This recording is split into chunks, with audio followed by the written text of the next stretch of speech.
Maqaa Abbaa, kan Ilmaa, kan Hafuura Qulqulluu, Waaqayyo tokkotti ni amannaa. Ameen. Waan hundumaan dursaa Waaqayyo Abbaan keenya, mootichi moototaa, gooftichi gooftotaa, hundaa kan qabu hundumaa gochuun ni danda'u, biyya keenya nagaa taasisee, hunduma keenyaafis immoo nageenya nu laatee, bu'aa bu'ii qormaata addunyaa kanaa hundaa keessa nu dabarsee har'a geenyee, galata kee jennee akka galateeffannuuf isa nu dandeessise, isa yeroo kana nu laate, sa'aatii ammaa kana dabalata jireenya keenyaa taasisee kan nu laate, maqaan Waaqayyo, Waaqa abbootii keenyaa, Waaqa haadhotii keenyaa, Waaqa qulqullootaa, isa samiif lafa kana uume, isa hundumaa qabu, maqaan isaa bara baraan uumama isaa hundaa biratti kan sodaatameef kan galateeffame nuuf haa ta'u. Waaqayyoo guddaa kan sin jaallatu, isin illee hunduma caalaatti caalchistanii Waaqayyoon kan jaallattan, iddoo dhiyoo biyya keessaa, iddoo fagoo biyya alaa kan jirtan, ijoolleen giftii keenyaa kan dubaroo Maariyaam, jaalalleen qulqullootaa, jaalalleen ergamootaa, jaalalleen wareegamtoota tolootaa, Waaqayyo guddaa kan sin jaallatu, isin illee hunduma caalaatti caalchistanii Waaqayyoon kan jaallattan, maqaa Waaqayyoo isa jiraatan akkam ooltan akkam jirtu. Egaa dhugaadhumatti waxibajji 20 fi waxibajji 21 akka seera mana kiristaanaa keenyaatti akka caafata qulqulluutti guyyaa seena qabeessaadha. Egaa guyyaa seena qabeessi waa'een ayyaana har'a jala bultii isaa 20 fi bor immoo waxibajji 21 kuni ayyaana guddaa, ayyaana ulfaataa, seenaa gurguddaa baay'eetu jira. Haa ta'u isaan keessaa garuu tokko akkuma yaadannootti isinitti himeen kan waliin barannu gaa ta'u, isa tokko garuu gabaabsee man isinitti himuudhaaf yaala. Inni kunis maal ennaa jettanii, tokko guyyaa haati keenyaa dubaroo Maariyaam iddoo awwaalcha gooftaa keenyaa Yesuus Kiristoos Golgootaa iddoo jedhamutti argamtee yeroo isheen cubbamootaaf Waaqayyoon dhiifama kadhattutti, gooftaan keenya immoo gadi bu'ee kadhannaa ishee kana dhaga'ee waadaa guyyaa inni itti seeneefidha. Achumaan egaa waadaan guyyaa giftii keenya dubaroo Maariyaamiidhaaf itti seename kun waxibajji 21dha. Egaa guraandhala 16 ammoo kana mirkaneesseeraaf jechaadha. Egaa tokko waa'ee kanaatii isa kana kitaaba Sanee Golgootaa jedhurraatii bal'inaan dubbisuun hin danda'ama. Kitaabi kun guyyaa borii kiristaana kan ta'e hundumtiyyuu dubbisuu qabaa, dagamee kadhachuu qaba jechaadha. Egaa yoo danda'ame waa'ee isa kanaa guyyaa borii wajjin ilaallaa, guyyaa giftii keenyaa waan ta'eef jechaadha. Kan lammataa guyyaan har'aa kuni guyyaa mana qulqullummaan akka kakuu haaraa keessatti iddoo hundumaatti akka ijaaramuuf gooftaan keenyaa guyyaan itti qajeelfama kennee fi guyyaan itti dhagaa sadiirra guyyaa har'aa kana waxibajji 20 ajaja isaatiin hojjetee, guyyaa borii immoo waxibajji 21 immoo mana qulqullummaa kana keessatti qulqulleessee eebbisee barattoota isaa keessatti qurbaana qulqulluu laateef jechaadha.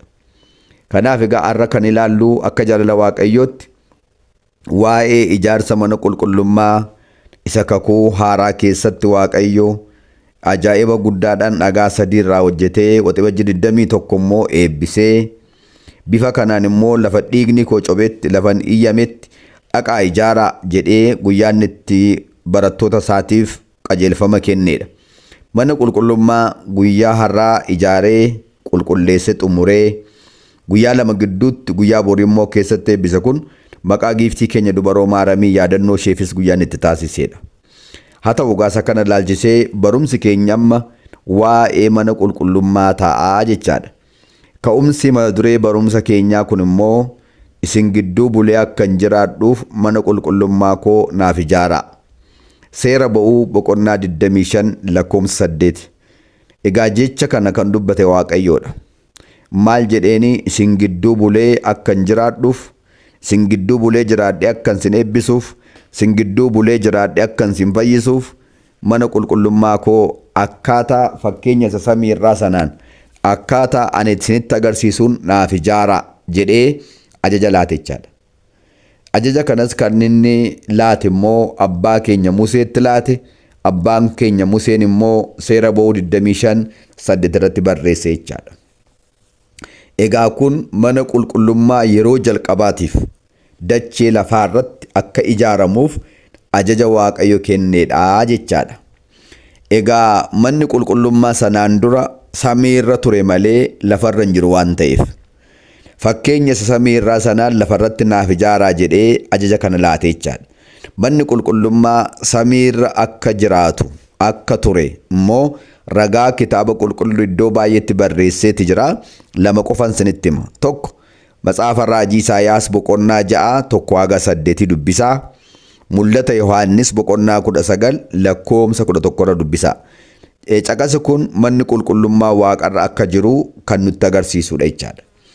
Egaa kakuu moofaa keessatti utuu waaqayyoo ajaja kana hin kennin manni qulqullummaa lafarra hin turre jechaadha. Ijaaramee hin turre. Garuu fakkeenya mana qulqullummaa ta'uudhaan kan tajaajila hedduu kennaa turan garuu turaniiru. Fakkeenyaaf Tulluu Qaraaniyoo. Tulluun Qaraaniyoo fakkeenya mana qulqullummaa ture. Seera uumamaa boqonnaa 14 lakkoomsa 1-dhumaatti gaafa ilaallu. Kan lammataa markaba Nohi. Markabi Nohi fakkeenya mana qulqullummaa ture. Kan sadaffaa dunkaana Abrahaam. Dunkaana Abrahaam keessa jiraachaa ture sun fakkeenya mana qulqullummaa ture. Inni arfaffaan Tulluu Loozaa. Tulluun Loozaa iddoo Yaaqoob dhagaa boraafatee rafee ergamoonni waaqayyoo yaabbannoorra asii ol ba'anii asii gadi bu'aa turan sun fakkeenya mana qulqullummaati. Inni kan biraan Tulluu Siinaa. Tulluun Siinaa iddoo abbaan keenya waaqayyoo duumessaan gadi bu'ee Musee wajjin halkan 40 guyyaa 40 dubbachaa ture sun tsillaate harka isaan tolchee abboommi Qur'aan irratti barreessee kan inni Museetti kenne. Tulluun Siinaa sun fakkeenya mana qulqullummaati. Karaa adda biraa gaara Mooriyaa yookaan Tulluu Mooriyaa. Tulluun Mooriyaa iddoo Abrahaam mucaasaa aarsaatti dhiyeessuudhaaf geesse sun iddoo mucaasaati immoo hoolaa arangamaa keessatti qabamee jiru san akka inni iddoo mucaasaatti qalee dhiyeessu sun fakkeenya mana qulqullummaa ta'ee tajaajilaa ture jechaadha. Kanaaf utuu waaqayyo ajaja kana hin kennin fakkeenya mana qulqullummaa ta'uudhaan kanneen kanaaf kana fakkaatan tajaajila kennaa turanii jechaadha. Egaa haa ta'u malee waaqayyo abbaan keenya Museedhaan immoo wanta fakkeenya samiirraa sanaan fakkeenya kakuu moofaa keessatti yeroo seera lapheedhaa abbootiin kun tajaajila ittiin raawwachaa turan kana fakkeessuudhaan immoo ajaja kennee lafarratti naaf ijaarii. Safara isaa siifan kennaa. Akkaataa itti ijaartus natu sitti agarsiisa. Haa ta'u garuu ati immoo dhala namaa keessa yookaan ijoollee si faana jiran keessaati nama 2 filii naa dhiyeessi. Isaan kanaaf immoo ogummaa addaa, beekumsa addaa, dandeettii addaan kennaafi jedhee waaqayyo Museetti hime jechaadha. Haaluma kanaan Museen namoota 2 filee dhiyeesse. Namoonni 2 filatamanii dhiyaatan kun Baatsilaa'eeliif Ooliyaab jedhamu jechaadha. Baatsilaa'eeliif Ooliyaab kana gaafa Museen ilaa jarri kun lamaan ogummaa qabu, amantii qabu, cimina qabu, jaalala kee qabu waan ta'eef ani isaan kana filee dhiyeesseera gaafa jedhu waaqayyo jara kana lamaaniif ogummaa addaa, dandeettii addaa, beekumsa addaa kenneef jedha kitaaba qulqulluun keenya. Kanas kan agarru seera ba'uu 31 kaasee seera ba'uu boqonnaa 35 lakkoomsa 30 seera ba'uu 36 irratti waaqayyo jara kana lamaaniif beekumsa addaa, dandeettii addaa, ogummaa addaa laatee fi mana qulqullummaa akkaataa waaqayyo itti agarsiiseen akka ijaaraniif meeshaalee mana qulqullummaadhaaf barbaachisan hundaallee akka hojjetaniif kennaa kana kenneef jechaadha. Haala kanaan egaa jarree kana waaqayyo akka itti agarsiisetti dunkaanarra yookaan carqiirra mana qulqullummaa ijaaranii jechaadha. Egaa manni qulqullummaa kun carqii kanarraa yookaan dunkaana kanarraa ijaaramee gaafa xumuramu waaqayyos duumessaadhaan gadi bu'ee dhufee isaan eebbisaa ture. Isaan jajjabeessaa ture. Manni kunillee gaafa inni ijaaramee xumuramu dibata qulqulluu dibuudhaan immoo qulqulleessaa. Namni dunkaana eebbifamaa kan harkaan tuqe yookaan dhungate yookaan harkaan qabee ofitti dibate qulqullummaan karaa mana ijaaramaa kanaa dibata qulqulluudhaan qulqullaa'e kanaadhaa nama kanaaf qoodamee laatamuu danda'a jedhee waaqayyo ajaja laate jechaadha. Galanni maqaa isaaf haa ta'u. Sakanas kan argannu seera ba'uu boqonnaa 30 lakkoofsa 26 haga 29 seera Lewwotaa 8:10 irraa argannaa jechaadha. Wanta eebbifame kana namni harkaan qabee akka inni eebbifamus seera ba'uu 30:29 gubbaa irratti kaa'amee jira jechaadha. Kana malees meeshaalee mana qulqullummaa waaqayyoof adda ba'ee tajaajila laatanillee kirnii warqeedhaan qalama warqeedhaan akka isaan hojjetanillee waaqayyootu ajajee jedha. Seera ba'uu boqonnaa 39 lakkoofsa 1 kaasee jechaadha. Egaa haala kanaan sirni kun dhalootaa dhalootatti darbee immoo itti fufee akka jiraatuuf illee waaqayyo ajaja kennee jira jechaadha. Seera ba'uu boqonnaa 30 kaasee yoo ilaaltan dhalootatti sirni kun dhalootatti itti fufee darbee haa jiraatu jedhee waaqayyo karaa Musee ajaja kennee jechaadha. Egaa maal jechuu barbaadee tananii mana qulqullummaa yeroo jalqabaadhaaf dachee lafaa irratti kunoo akkaataa kanaan waaqayyo Musee ajaje. Museen immoo kunoo akkanatti namoota hojjechuu danda'an waaqayyo filee dhiyeessee waaqayyo immoo ogummaa kana laatee fi mana qulqullummaan kunoo akkaataa kanaan ijaaramee jalqabee jechaadha. Maaliif carqii irraa immoo ta'ee jechuu dandeessu ta'a? Maaliif dunkaanarra? Egaa dabtaraa Ooriit jedhama kun. Maaliif carqii irraa immoo ta'ee jechuu dandeessu ta'a? Sababiinsaa karaa deemaa jiru waan ta'eef. Biyya garbummaa Gibxiidhaa ba'anii biyya abdiitti galuudhaaf deemaa karaarra waan jiraniif dachaasanii baatanii lafa waaqayyo ajajametti diriirsanii dhaabu.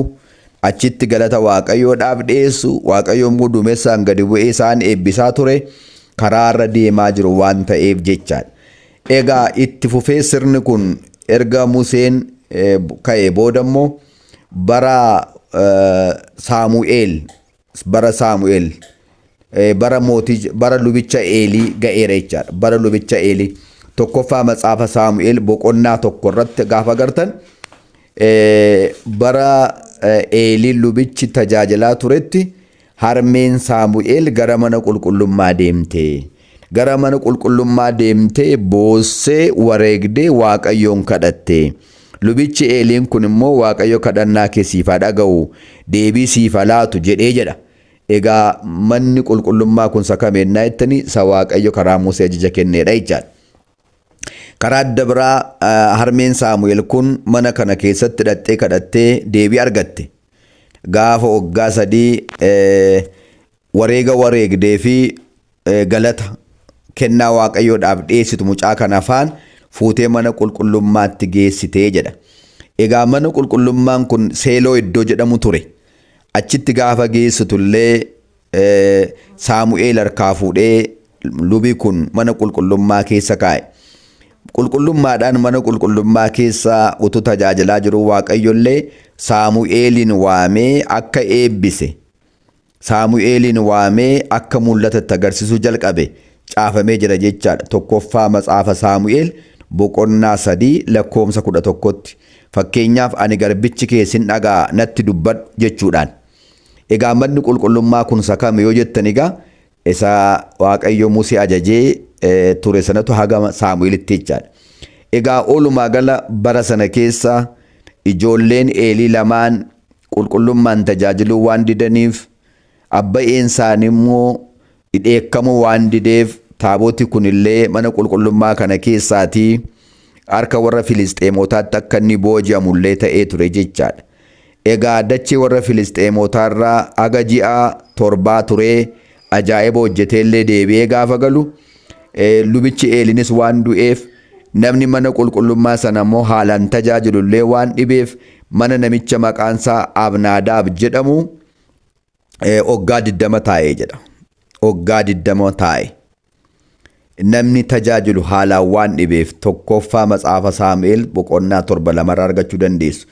Edda sanaa booda mootichi Daawit gaafa mo'u oduu kana gaafa dhaga'u achirraatii fidee gara Yerusaalem gara magaalaa eebbifamtuu sanaatti magaalaa naqa-qabeetti sanatti fideen kaa'uu qaba jedhee akkuma duraan waaqayyo Museetti ajaje sana innillee mana qulqullummaa ijaaree achi keessa kaa'uu barbaade. Gaafa galata guddaadhaan ulfina guddaadhaan qondaaltota biyyaa dabalatee gaafa fidaa jiru taaboti sun Oozaa nama jedhamu iyyama Waaqayyoo alaa waan inni itti bu'ee fi of tuulummaadhaan waan tuqee fi akka inni qabsafamee du'e ta'e karaa irratti jecha Daawit waggaa kanan sodaatee eessa kaa'ee deemenni immoo namicha maqaansaa Abdiraa nama jedhamu mana isaa kaa'ee darbee jedha sodaatee. Egaa namichi maqaansaa Abdiraa jedhamu kun mana isaa keessaa iddoo qulqullummaatti baasee qulqullummaadhaan tajaajiluu jalqabee jedha. Gaafa inni mana isaa keessa kaa'ee qulqullummaadhaan tajaajiluu jalqabu manni isaa kun akka mana qulqullummaa Waaqayyoo ta'ee tajaajila kennechaadha. Yeroo kanatti ture egaa Waaqayyoos namicha qulqullummaadhaan isa tajaajile kana Abdiraa nama jedhamu kan ji'a 3 gidduutti mana isaa jireenya isaa maatii isaa eebbise jedha. Ammoo gaafa inni jireenya isaa mana isaa eebbisu Daawit immoo hin dhaga'edha. Nama ajjeesuu qofas miti namas hin fayyisaa. Jiruuf jireenya namaas hin jijjira erga ta'e dhaqeen fida jedhee amma immoo ka'ee jedha. Isa kana kan argattan lammaffaa Saamu'eel boqonnaa 6 lakkoomsa 1 haga dhumaatti arguu dandeessu jechaadha. Egaa maal jechuun barbaade maatiiwwan Waaqayyoo taaboti Waaqayyoo nama qulqullummaadhaan tajaajilu ni eebbisa ni fayyisa barakataan guutuu taasise jechaadha. Nama garuu of tuulummaadhaan maal dhibdiidhaan deemu immoo hin qassafa jechaadha. Amma kanan sinitti immoo barbaade gaa'isa kana gaggabaabseeti jechaadha. Bal'ina isaa guyyaa biraa mata duree danda'uun waliin barachuu dandeenya maatiiwwan Waaqayyoo barnaaf ogummaa isaa nuuf haa laatu. Egaa Daawitis kabaja addaadhaan ulfina addaadhaan gammachuudhaan gara magaalaa Yerusaalem fide. Gara magaalaa Tsiyoon jedhamtu fide. Achitti gaa dunkaana hojjetee keessa kaa'e. Dunkaana hojjetee adda keessa kaa'e booda akkana jedhee yaade. Waan isa eebbisu, waan isa fayyisu, waan seenaa barabaraa ta'ee dubbatamu isaaf barreeffamu akkana jedhee yaade. Amman ofii kooti jedhe. Mana bareedaa ijaarradhee tananii halluu bareedaadhaan dibee tananii keessa jiraadha jedhe. Taabotii mootii Waaqaaf lafaadhaa jedhe. Tsillaatiin mootii Waaqaaf lafaadhaa jedhe. Kan ittiin ulfinni isaa kabaji isaa mul'atu jedhe.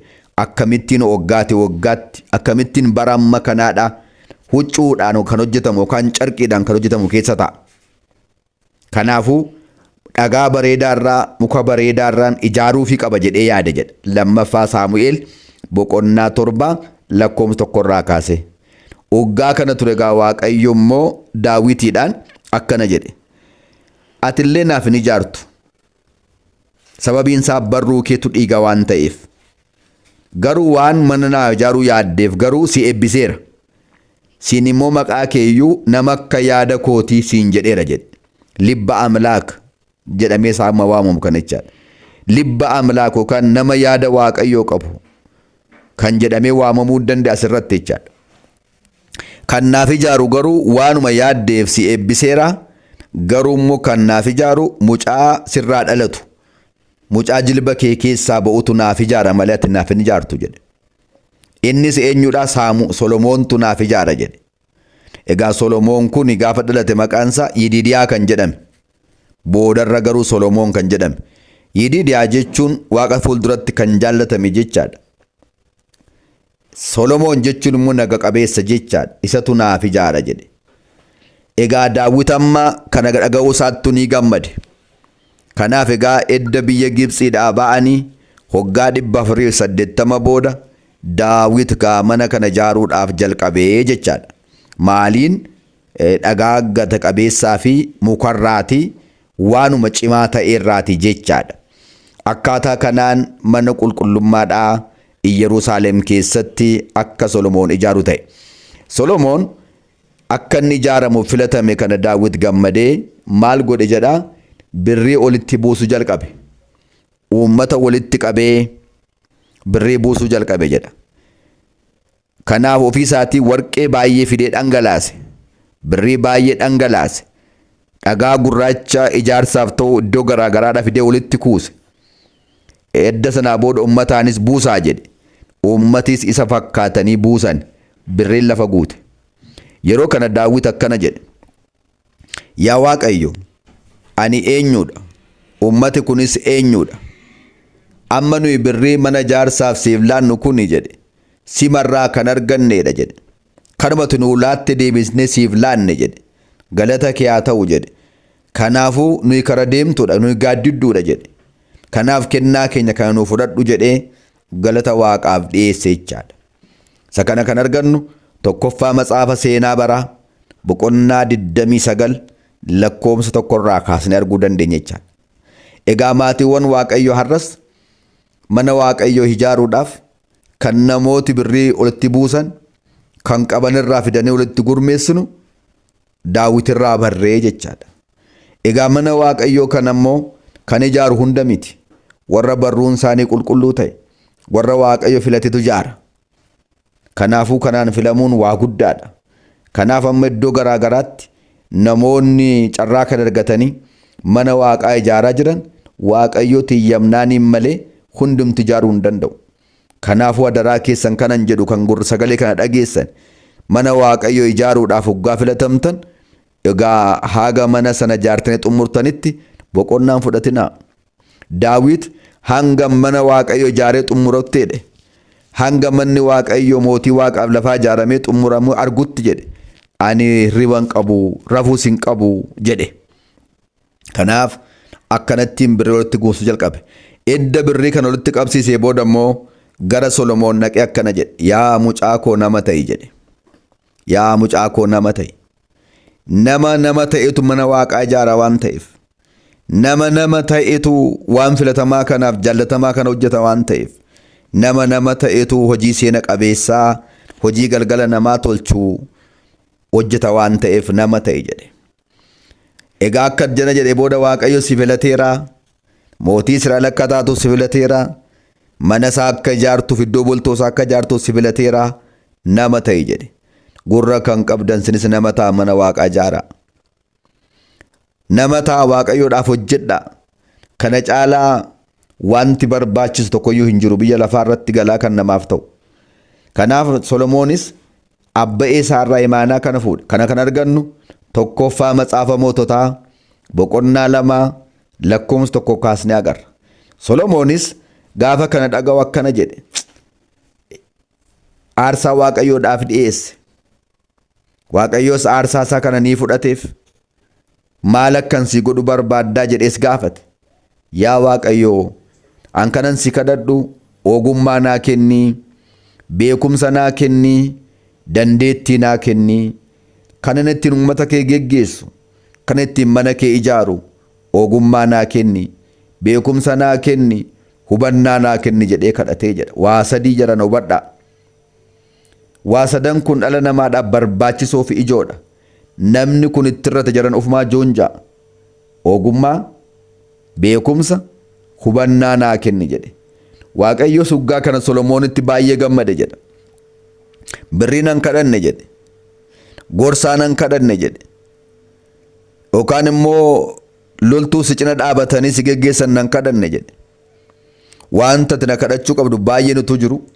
Kana waan na kadhatteefi ani immoo ogummaa isa lafarraas isa waaqarraas kan sirra darbee bara baraan ijoollee keetti darbee jiraatu siif kenneera jedhee jedha. Kana kan argannu tokkoffaa Moototaa boqonnaa 3 lakkoofsa 6 kaasnee agarreechaadha. Kanaaf ogeessicha Solomoon akkana jedhe jennee har'a kan waa'ee isaa kaafnuuf akkana jedhee kadhate. Mee maatiiwwan Waaqayyo asirratti waa hubadhaa. Nuti immoo amma yeroo kadhannaa keenyaa maal jennee kadhanna laata? Kadhannaa keenya keessatti waa'ee ogummaa, waa'ee beekumsaa, waa'ee hubannaa kadhannee beennaa laata? Warri biyya bulchinus, warri waldaa kam geggeessinus sagantaa kam irratti filannee kan geggeessaa jiru, filamnee kan geggeessaa jiru waa'ee ogummaa kadhannee beeknaa laata? Waa'ee beekumsaa naa kenna jennee kadhannee beennaa laata? Kadhadhaa. Waaqayyo nama akkana jedhee kadhatu ni jaallata waan ta'eef. Akkaataa kanaan egaa Solomoonis Waaqayyoon ogummaa kadhate. Ogummaa Waaqayyo isaaf kenne kanaan mana qulqullummaa isa Waaqayyo silaa Museetti carqirraa hojjedhu jedhee itti agarsiise sana amma gaa fakkeenya samii sanarraan hojjechuu eegale jechaadha. Hojjetee eegalees Solomoon ni xumure. Erga xumuree booda xillaatii fuudhee itti galche jedha. Edda xillaatii fuudhee itti galchee boodas dibata qulqulluudhaan manicha qulqulleesse jedha. Dibata qulqulluudhaan manicha erga qulqulleessee booda akkana jedhee fuuldura isaatti jilbeenfatee Waaqayyoon kadhate. Yaa Waaqayyo jedhe. Yaa Waaqayyo, mana qulqullummaa koo naaf ijaare jette. Kunoo nan ijaare. Kunoo nan xumure. Dibata qulqulluu nan qulqulleesse. Xillaatii kee keessa kaa'eera. Egaa ati immoo kottuu eebbisi. Manni kun kan kee ta'uusaa mirkaneessi. Waadaa anaafis ta'e uummata kee kanaaf seeni jedhee kadhatee jedha. Egaa kan nama dhibu manichi gulilaatii qaba. Amma gulilaatiin bataskaanarra kaa'amu kun jarana Waaqayyo itti agarsiise jennaan Solomoon ijaare kan inni irra kaa'edha. Tokkoffaa Macaafa Moototaa boqonnaa 7 tokkorraa arguu dandeessu. Tokkoffaa Macaafa Moototaa boqonnaa 8:54 kaasee Tokkoffaa Moototaa 9:1 kaasee akka inni jedhee kadhate, akka inni xillaatii keessa kaa'e, akka inni dibata qulqulluudhaan qulqulleesse, akka Waaqayyo duumessaan gadi bu'ee eebbisee caafamee jira jechaadha. Egaa Solomoon kadhannaa isaa kana sirna kana yeroo xumurutti Waaqayyo duumessaan gadi bu'ee jedha. Duumessaan gadi bu'ee manicha irratti uwwifame. Akkuma tulluu Siinaa irratti duumessaan gadi bu'e sana mana qulqullummaa kana irratti duumessaan uwwifame. Uwwifamee raatee too in eebbise. Achumaan waadaa seene. Lammaffaa Macaafa Seenaa Baraa boqonnaa 7 lakkoomsa 11-16 irratti akkana jedhe. Bara baraan ani mana kana filadheera. Bara baraan mana qulqullummaa kana jaalladhee fo'adheera. Iji koo yeroo hundumaa gara mana qulqullummaa kanaa ilaala. Gurri koos yeroo hundumaadhaa gara kadhata iddoo kanaatti godhamuu ni dhaggeeffata. Ani bara baraan laphee koo keessa kaawwadhee filadheera jedha. Yakka dalagdanii balleessaa balleessitanii ani immoo dha'icha garaagaraa yoon isinitti fidellee gara kanatti jilbeenfattanii dhuftanii yoo na kadhattaniif ani immoo isiniif nan dhiisaa jedhe. Egaa akkaataa kanaan manni qulqullummaadhaa immoo yeroo jalqabaatiif egaa si'a tokkoffaa carqirraa karaa Musee hojjetame, si'a lammaffaa mukaaf dhagaaf waan bareedaa warqeedhaan immoo bara Solomoon akkanattiin ijaaramee jechaadha. Egaa maatiiwwan Waaqayyoo manni qulqullummaa Solomoon akkaataa kanaan ijaare kun tajaajila addaa kennaa tureera jechaadha.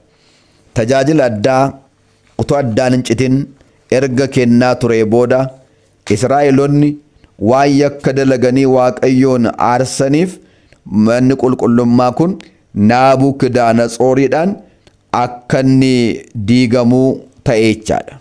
Akka inni diigamu ta'e jechaadha. Egaa Waaqayyo akkana jedha. Yoo seera koo cabsitanii karaa koo irraa yoo teellaatti deebitanii ana dhiiftanii waaqa tolfamaa yoo waaqessitanii an sini nan dhiisa jedha Waaqayyo. Sini nan dhiisa jedha. Isaan Waaqayyo waan dhiisaniif Waaqayyo isaan dhiise. Kanaafuu manni qulqullummaa kun waggaa 730 booda Naabukadnezoriidhaan diigame jechaadha. In gubate jechaadha. Sababa maali? Sababa isaan yakka dalaganiif. Haa ta'u garuu waggaa 70dhaaf adabarra turanii qe'eerraa buqqa'anii biyyarraa buqqa'anii garbummaadhaan gara Baabiloon deemanii jiraachaa turan jechaadha. Haa ta'uti garuu waggaa 70 booda garuu amma immoo Nahimiyaan, Aageen, Zirbaabel faa, Izraan faa bo'anii Waaqayyoon gaafa kadhatan manni qulqullummaan akka inni deebi'ee ijaaramu ta'e jechaadha. Egaa isa kanas kan argattan Macaafa Nahimiyaa boqonnaa 1, boqonnaa 2, Macaafa Izraa boqonnaa 3, 1-9, Macaafa Zakkaariyaas raajichaa boqonnaa 4, 6-10 irraa arguu dandeessu jechaadha. Egaa isaan kunis gaafa deebisanii mana qulqullummaa kana ijaaran lola guddaadhaan ajaa'iba guddaadhaan deebisanii ijaaran jechaadha. Gaafa manni kun ijaaramee xumuramu imimmaan guddaa bu'ani, imimmaan gammachuu irraa kan ka'e. Isa dura sana fakkeessanii ijaaran. Gaafa ijaaranis mootichi Daariyoos mana qulqullummaa si'a lammaffaadhaaf ijaarame kanarratti ajajaa fi qoqqobannaa tokko barreesse. Akkana jedhe, mana mootii waaqaaf lafaa kana jedhe. Mana mootii waaqaaf lafaa kana. Akkaataa kanaan itti dadhabanii garboonni isaa kan ijaaran kan. Namni biyya keessaa ta'u, uummati haa ta'u mootiin lammaffaa diiguudhaaf harka isaa kana diriirsu yoo ta'e inni qabamee utubaan manni isaatiitti hafannifamu. Manni isaa immoo iddoo kosiitti gatamu haa ta'u. Mana mootii waaqaaf lafaa kun kabajaan jiraatu malee namni kam diiguudhaaf jibbaan akka hin ilaalle harkas immoo akka irratti hin diriirfanne jedhee labsii baasechaadha. Kana kan argattan Matsaafa Izraa 66 keessa jiru boqonnaa 6 lakkoomsa 11 haga 12 irratti arguu dandeenya jechaadha. Kanaaf egaa si'a sadaffaadhaan immoo Naahimiyaan fa'aa, Aageen fa'aa, Zirubaabu'eel fa'aa isa diigame sana akkaataa kanaan deebisanii ijaaran jechaadha. Egaa manni qulqullummaa kun isa Solomoon ijaare sanumaan akkanattiin deebisanii kan ijaaran kun kakuu haaraa keessatti tajaajila kennaa ture jechaadha. Kakuu haaraa keessatti manni qulqullummaan kun tajaajila akka inni kennaa ture caqasa qofan sinii kenna. Wangeela Luqaas boqonnaa 1 lakkoomsa 8 haga dhumaatti. Lubichi Zakkaariyaas abbayee Yohaannis Cuuphaadhaa mana qulqullummaa kana keessatti ixaana aarsaa ture. Ergamaan Waaqayyo qulqulluu Gabreeliinis mana qulqullummaa kana keessatti argamee misraachoo itti dubbate jechaadha. Karaa adda biraa Wangeela Luqaas boqonnaa 2:20 irratti giiftiin keenya dubaroo Maaramiin gooftaa keenya deessee gaafa guyyaa 40ffaadhaa gara mana qulqullummaa kanatti geessiteetti. Karaa adda biraa Wangeela Luqaas boqonnaa 2:36 irratti Haannaa kan jedhamtu raajittiin erga abbaan manaa ishee irraa du'ee booda waggaa 84 guutuu gara mana qulqullummaa kanaatti ol seenuudhaan galgalaaf ganam kadhannaadhaaf laguudhaan Waaqayyoon tajaajilaa turtee jedha. Luqaas 2:41 irratti immoo gooftaan keenya Yesuus Kiristoos dhalatee gaafa waggaa 12ffaa isaatii gara mana qulqullummaa kanaadhaa fudhattee haati keenya dubaroo Maariyaam ayyaana waggaadhaaf gaafa deemtu guyyaa tokko erga deemanii booda ishee bira hafe. Guyyaa 3 barbaadde guyyaa 3 booda mana qulqullummaa keessatti hidhattee agarte. Mana qulqullummaa keessa hangafa lubootaa, Faarisoota, Saaduqoota yeroo inni gaaffii gaafatu yeroo isaan barsiisu hidhattee agarte. Maal yaa mucaa koo guyyaa 3 guutuu rakkanni si barbaadaa turre miti atas jirtaa jettee gaafa gaafattu mana abbaa kootii mana kadhataa kana keessa jiraachuun akka naaf ta'u hin beektaniiree jedhee gooftaan itti dubbate jedha. Karaa adda biraa Wangeela Maatoos boqonnaa 21 irratti gaafa ayyaana Hoosaa'inaadhaa mana qulqullummaa kana keessatti warra bitanii gurguran alangaadhaan haree gadi baasee manni abbaa kootii mana kadhataa jedhee caafamee jira. Isin walqattuu gootanii kan jedhe kun mana qulqullummaa isa kana jechaadha. Wangeela Luqaas 24:44 irratti gaafa ol ba'uudhaaf jedhu barattoota isaatti ajaja laatee ture. Magaalaa Yerusaalem keessaa hin ba'inaa mana qulqullummaa keessa turaa jecha kan ture sun isa kana jechaadha. Akkasuma barattoonni gooftaa irraa baratan illee guyyaa gaafa sanbata guddaa kana mana qulqullummaa keessatti argamuudhaan daabboo mana manaa fidanii cabsanii waliin nyaachaa waliin wangeela lallabaa turanii jedha. Hojii Ergamootaa 2:42. Qulqulluu Phexrosiif Yohaannisis kadhannaadhaaf gara mana qulqullummaa kanatti deddeebi'aa turanii jedha. Hojii Ergamootaa boqonnaa 3:1 kaasee jechaadha. Egaa manni qulqullummaa kun yeroo gooftaan keenya Yesuus Kiristoos biyya lafaarra tures tajaajila akkasii kennaa ture. Egaa namoonni ayyaana waggaa ayyaaneffamu kanaatiif kallattii addunyaa arfaneedhaanii gara Yerusaalem deemanii waaqessaa turanii. Achi sagadaa turanii. Achi malee iddoon biraa hin jiru waan ta'eef jechaadha. Kanaaf illee jandarabaan Itoophiyaa maqaan isaa Baakoos jedhamu sagadaadhaaf gara ayyaana Yerusaalem kan akka dhaqee utuu achi addeebi'aa jirullee Filiphos kan jedhamu harka isaan akka cuuphamee caafamee jira jechaadha. Hojii Ergamootaa boqonnaa 8 lakkoomsa 30 kaasee jechaadha. Kanaafuu akkaataa kanaan mana qulqullummaadhaa kakuu moofaa keessatti kan ture sun tajaajila akkasii kennaa ture jechaadha. Addunyaa irraa achi malee hin jiru. Maaliif jennaan addunyaadhaaf walakkeessa achitti gooftaan dhalate, achitti barattoonni ka'anii, achi dubaroon maaramii dhalatte, achitti raajonni ka'ani, achirraa addunyaa hundumaatti sagaleen gooftaadhaaf finiinee addunyaa hundumaa akka waliin ga'e manni qulqullummaallee achi malee iddoo biraan turre jechaadha. Hedda akkas ta'eeti inni har'a iddoo hundumaatti ijaaramee jiru kun immoo yoom jalqabee, akkamittiin jalqabee, eessatti jalqabee jennee moo ilaalla. Manni qulqullummaadhaa iddoo hundumaatti boodarra akka ijaaramuudhaaf jiruuf raajiin raajameera. Wanta raajame sana gooftaan dhufee raawwata. Wanti raajamin tokkoyyuu hin jiru. Akkana jedhee raawwate. Matsaafa raajii Milkiyaas boqonnaa 1:11 irratti akkas jedha. Matsaafa raajii Milkiyaas boqonnaa 1:11 irratti akkas jedha. Iddoo hundumaatti aarsaa qulqulluun naaf hin dhiyaata. Qurbaanni qulqulluunis naaf hin dhiyeeffamu jedhee egaa iddoon aarsaan galataatti dhiyeeffamu, iddoo qurbaanni qulqulluun itti dhiyeeffamu, iddoo hundumaatti ta'u akka jiru, daarii addunyaadha gara daarii addunyaa hundumaa ta'uudhaaf akka jiru, wangeela koo daarii addunyaatti gara daarii addunyaatti hundaa deemaa lallabaa akka jedhe san lafa deebanii lallabanitti mana qulqullummaa ijaaranii achitti aarsaan qiddaasee, aarsaan faaruu, aarsaan qurbaana qulqulluu akka dhiyaatu raajamee jira jechaadha. Wangeela Maatiyos 28:19 gubbaarrattis daarii addunyaa hundumaa deemaa cuuphaa barattoota koo lallabaa barsiisaa isaa akka jedhe sana jechaadha. Kanaafuu tokko jedhee kun eessatti jalqabee egaa sanee gaafa 20 yookaan waxibajjii gaafa 20 edda gooftaan du'a mo'ee ol ba'ee booda bara 53 keessa magaalaa Filiphisitti jalqabechaadha. Magaalaa Filiphisiyoos itti jalqabechaadha. Egaa mee akkaataan itti jalqabameen barumsa keenyarraa kanaa wajjin waliin ilaalla. Waaqayyo nu abarsiisu. Waaqayyo bannaaf ogummaa isaa nuuf laatu. Magaalaa Filiphisiyoos kana kan dhaqee barsiisu jalqabe qulqulluu Phaawulos ture.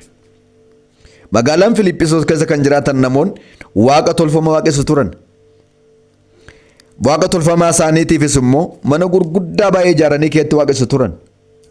Lallaba wangeelaatiin lallabee gaafa isaaniin amansiisee gaafa deebisu jarri warri deebi'an kun akkana jedhan. Egaa kunoo nu too kaleessatu hin beekin waaqa tolfamaa kan waaqa harkee kanaatii fi mana qulqullummaa ijaarree keessatti waaqessaa turreera. Amma immoo waaqa dhugaa barreerraa, Iyyasuus Kiristoos hin barreerraa, abbaa ilma fura qulqulluu barreerraa, amantii dhugaa barreerraa. Mee eessatti waaqessina? Mana qulqullummaa inni keessatti waaqeffamu nu ijaarii jedhanii gaaffii sirriif dhugaa ta'e, gaaffii namoonni dubbiin galeef gaafachuu qaban gaafatan. Hafuura qulqulluutu isaan kakaase jechaadha. Yeroo kana ture egaa anis waaqayyoon subaa'ee galeen gaafadhaa, waan hojjettan hundaa maqaa kootiin godhaa jedheera, sinis na gargaaraa kadhadhaa jedhee gaafa inni subaa'ee galee waaqayyoon kadhatu gooftaan Iyyasuus Kiristoos sanee gaafa 20 kanaa isaan gidduutti argame. Barattoota warra fagaatanii jiran duumessarra waame. In danda'a galanni maqaa isaaf haa ta'u. Warra du'anis du'a kee haa kaase. In danda'a galanni maqaa isaaf haa ta'u. Walitti isaan qabee gidduu isaanii taa'e. Yeroo kana hin na'ani. Maali yaa gooftaa? Iddoo kanatti maaliif walitti nu qabde? Maal nutti immoo barbaaddeeti? Jedhanii gaafatan. Ani immoo mana qulqullummaan iddoo hundaatti akka ijaaramuudhaaf raajiin raajamee jira. Kanaafuu mana qulqullummaan kun iddoo hundumaatti akka ijaaramuuf immoo qajeelfama isinii kennutu irra jiraata. Kanaaf kutaa biyya lallaba keessanitti gaafa deebitan akkaataa itti mana qulqullummaa kakuu haaraa kana ijaartanii fi ijaartanii eebbisiiftanii xillaatti keessa keessanii keessatti sirna waaqeffannaa geggeessitanii fi qajeelfama isinii kennuudhaa fi isinitti agarsiisuudhaaf dhufe jedhee kottaa jedheetoo kallattii ba'aa biiftuutti isaan fuudhee ka'e. Dhagaan guguddaa 3 gama keessaan tulur dhaabata ture. Dhagoota sanaan kottaa jedhee waame. Hin danda'a. Maaltu isaa dadhabama? Waaqayyo kottaa jennaan kan hin dhageenye maaltu jirani? Oggaa kana ture egaa yeroo kanatti dhagoonni 3 kun gangalachaa dhufan. Yeroo isaan dhufanii sagada gooftaadhaaf sagadan akka gagaatti baqaati, murmuramaati, mana qulqullummaa sanyiin gaafichaa carqirraa naa ijaari jedhee Museetti agarsiise kutaa 3 qabu. Sanyii Solomoon ijaare jennaan ijaare kutaa 3 qabu sanaan mana qulqullummaa taa ijaaramaa jedhee ajajee jedha. Waxibajji gaafa 20 bara 53 keessa magaalaa Filiphositti harruma kana gaafa 20 ijaaramanii xumuraman. Gaafa 21 ganam Tsillaatii keessa kaa'ee ofii isaatii qaddasee Yohaannis barattoonni isa faana qaddasanii keessatti barattoota isaa qorrobsiise. Galanni maqaa isaaf haa ta'u. Mana qulqullummaa sanas uumamaa gaditti uumamtoota hundaa ol kan taate uumaa gaditti kabaja addaa kan qabdu maqaa haadha isaa dubaroo Maaramiif yaadannoo taasisee maqaa ishee moggaase. Egaa isin immoo gara daarii addunyaa hundaa deema. Akkaataa kanaan lafa dhiigni koo gaafa jimaataa yeroon fannifame ergamoonni qeensanii addunyaarra facaasaniiru. Lafa dhiigni koo cobe sanatti akkaataa ani isinitti agarsiisu sanaan mana qulqullummaa dhaqaa ijaara. Gaafa ijaartan immoo maqaa raajotaa, maqaa barattootaa, maqaa qulqullootaatiin immoo mana kana immoo yaadannoo isaanii taasisa. Manni kun kan kooti. Isaan immoo yaadannoo isaanii haa ta'u. Anaaf jedhanii hin fuudhin heerumin hafaniiru jedhe. Matsaafa raajii Isaayyaas boqonnaa 56 irratti kaa'ee jira waan ta'eef. Kanaaf maqaa bara baraan hin banne killaa mana kootii isinii man kenna kan jedhee raajota dubbachiise sanaan akkaataa kanaan akka inni ijaaramu taa'ee qajeelfama kenneef jechaadha. Haaluma kanaan egaa barattoonnis qajeelfama kana fudhatanii too gara biyya lallaba isaaniitti deebi'anii mana qulqullummaa ijaaruu jalqabanii jechaadha. Kanaaf waxibajjiin 20 kun guyyaa itti Waaqayyo ajaa'iba guddaadhaan dhagaa sadiirraa mana qulqullummaa eebbisee guyyaa tokkotti xumuree gaafa 21 immoo keessatti qaddasee isaan qorrobsiisedha. Egaa yaa maatiiwwan Waaqayyo amma akkana jennee gaafa dubbannu namooti baay'een Waaqayyo hojiinsaa hojii ajaa'ibaa hojii dinqiisaa akka ta'e warri hin beekne gaduu fidhisuu danda'a. Mee waan tokkon sin gaafadha. Samiin gararraatti argamu kana utubaa malee kan dhaabatee jiru kana Waaqayyo akkamittiin hojjete? Gaafuma dafinoo samii ta'e jennaan bishaan walitti qabate utubaa tokko malee samii ta'e mitiire? Waaqayyo inni ta'e jennaan samiin kun akkanatti diriiree akka dhaabatu taasise dhagaa sadiirraa mana qulqullummaa abboomee dhaabe yoo jenne maal saatu nama mamsiisare? Kanaafuu Waaqayyo Waaqayyoodha, waan dadhabu hin jiru. Kanaafuu namaaf kan hin danda'amne Waaqayyoodhaaf salphaadha. Wangeela Maatewos 19:26 akkaataa kanaan mana qulqullummaa ijaaree xumureechaa. Kanaafuu guyyaan borii maal jedhama gaa? Inxata beeta Kiristiyaan jedhamee beekama.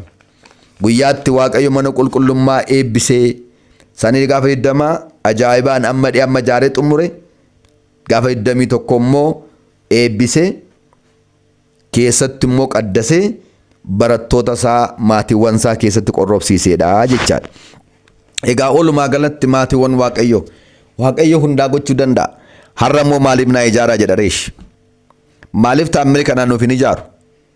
Kun immoo sababa mataa isaa danda'e qaba. Tokko har'a Waaqayyo gochuu danda'a beekaa? Kana caalaa gochuu danda'a. Duumessuma ajajee duumessa mana qulqullummaa gochuu danda'a. Qilleensa mana qulqullummaa gochuu danda'a. Abidda mana qulqullummaa gochuu danda'a. Biyyoo lafaa kana kaasee dhaabachisee mana qulqullummaa gochuu danda'a. Waaqayyo waan dadhabamu hin jiru. Garuu har'a naaf ijaaraa kan inni jedhuuf abbootiin sababa baay'ee kaa'aniiru. Tokko itti dadhabnee birrii keenya baafnee gaafa ijaarru bor nu marara. Birrii kootti baaseen ijaare itti dadhabeen ijaare kan kooti akka jennuuf. Bor diinni yoo dhufe diinarraa kan kooti jennee akka irraa eegnu nu ilaaluudhaaf jedheeti. Kan lammataa akkam akka isa jaallannu ammam ajaja isa akka raawwannu amantiin keenya maal akka fakkaatu nu ilaaluuf jedheeti. Amantiin hojii hin qabne du'aadha waan ta'eef. Yoo na jaallattan abboommii koo eegaa jedheera waan ta'eef. Karaa adda biraa immoo amantiin hojii hin qabne du'aadha waan ta'eef hojii amantii akka ittiin hojjennuuf amanannaan keenya akka amanannaa daabiloos afaan qofa akka hin taane gochaanis amanannaa jabaataa akka qabnu akka nu ilaalluuf jedheeti. Egaa abbootiin sababa baay'ee kaa'aniiru. Boriis immoo diinarraa kan kooti jennee akka eegnuuf amantii keenya na ilaaluudhaaf jaalala isaaf qabnu mana Waaqayyoo ijaarra gaafa jennu jaalala isaaf qabnu agarsiifna. Karaa adda biraa immoo waan xiqqoo kana hojjennee waan guddaa isa biraa akka argannuudhaaf Waaqayyo naaf ijaaraa jedhe. Kanaafuu manni qulqullummaa dhagaa mana iddoo maaliiti? Tokko iddoo itti foonsaaf dhiiga isaa nyaannu, iddoo itti cuubamnee mucummaa argannu, iddoo jiraa keenyaafis du'aa keenyaaf iddoo boqonnaati, iddoo fayyinaati. Iddoo fayyinaati. Iddoo tasgabbiif naamusaati. Iddoo hicciti guddaatti barannuudha. Iddoo tokkummaan itti mul'atuudha. Waa baay'ee kaasuu hin dandeenye. Galaa lubbuu keenya isa bara baraa iddootti argannuudha. Iddoo itti eebba fooniif eebba lubbuutti argannuudha. Egaa oolumaa gala manni qulqullummaa waa baay'eedha. Kanaaf maal jedhe egaa Waaqayyo isin gidduu bulee akkan jiraadhuuf mana qulqullummaa koo naaf ijaaraa jedhe. Egaa manni qulqullummaa inni kakuu haaraadha. Akkaataa kanaan waxibajji gaafa 20 ijaaramee 21 xumuramee eebbifamee jechaadha. Egaa sagalee isaa dhageenya kanaan Waaqayyo nu haa eebbisu. Isa dhageenya kanaan Waaqayyo nu haa fayyisu. Mana qulqullummaa isaa keessa qulqullummaadhaan jiraannee fayyina fooniif lubbuu eebba bara baraa akka argannuuf kadhannaan dubaroo Maariyaam eegumsaan qulqulloota ergamoota Waaqayyoo waadan toloota wareegamtoota arjummaan uumaa keenya Sillaasee hunda keenyaa wajjin haa ta'u. Galanni Waaqayyoof haa ta'u. Xumureetan jira.